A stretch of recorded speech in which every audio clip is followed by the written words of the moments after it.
Wait, what did Alastor mean when he said altruist, and what does that mean for the future of Hazbin Hotel?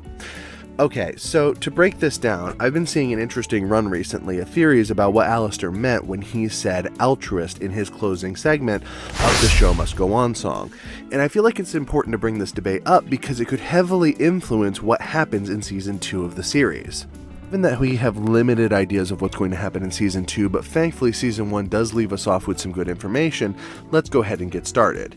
For one thing, I think it's important to point out that while there's a lot of debate about how connected Alastor is to the hotel cast, you can't really deny that he is connected to them.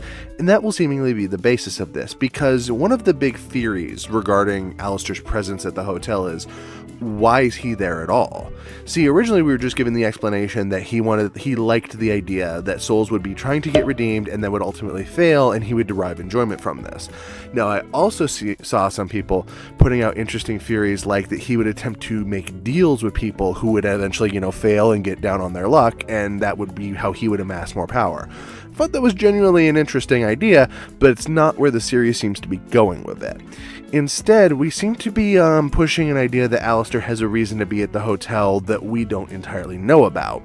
Now, no small part of this is derived from his deal. Obviously, we know he has one, he wants out of it. That was probably the biggest takeaway from the end of the series in regards to him.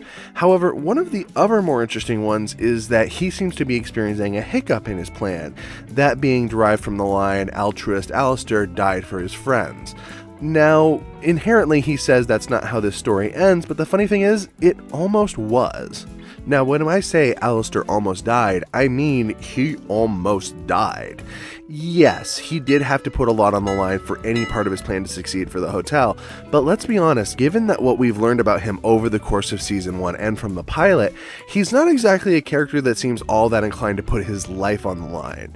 Even if we take into account his battle with Vox, which he apparently lost by a hair, it's not like that battle would have actually led to his permanent death, as they can't really kill each other permanently in hell. Instead, they can at best, kind of destroy each other's physical forms, and then they'll recombine at some point. That is not the case with Adam. Alastor was distinctively aware that he could have died, and yet he still put a lot on the line for them. Though I do think there were a couple reasons for this. See, I hold the speculation that while he did fully intend to try and kill Adam when their battle began, I think he might have ended up not using the best of his abilities to do so, because I think he was intentionally trying to bring the best out of Charlie in the meantime. I think he knew Charlie couldn't actually reach her full potential unless she got really, really angry. And to be frankly honest, there was just no way to calculate that Serpentress was going to try and take him out with an airship and, fail that badly. And yet, despite that, that is ultimately, combined with the possibility of Alastor's death, what spurred Charlie into becoming stronger. That having been said, there is always a part of me that maybe wonders if he didn't go all out in his battle, and I'll explain what I mean by that in 1 second, because he was trying to encourage her to go all out. Now, truth be told, the one thing that makes me think this is, as many people have pointed out on different blogs, threads, and posts, he doesn't use any angelic weapons against Adam. And if you're not going to use any angelic weapons against Adam, I don't know how he thought he was legit going to beat him. So, putting that into perspective, it does seem like Alastor might have had an ulterior motive. However, putting that in the pot does not change the fact that Alastor put way more into that battle than I think he necessarily would have in other circumstances. Don't get me wrong, we've always been told that Alastor is a loyal friend, at least by Rosie and, maybe a few other people that have known him. But the really funny thing is that he doesn't usually get close to people. Rosie might be the closest person we've seen him get attached to, and that's still kind of a formal relationship. He got attached to the hotel crew, and I think he got closer to them than he ever intended to the point that he let his judgment lapse and got in an all-out brawl with Adam, although still keeping some of his plan intact in Charlie's favor, in my opinion. That being put into perspective, when he says he's an altruist, I think the hotel has put something in him that he never expected, a close bond to people.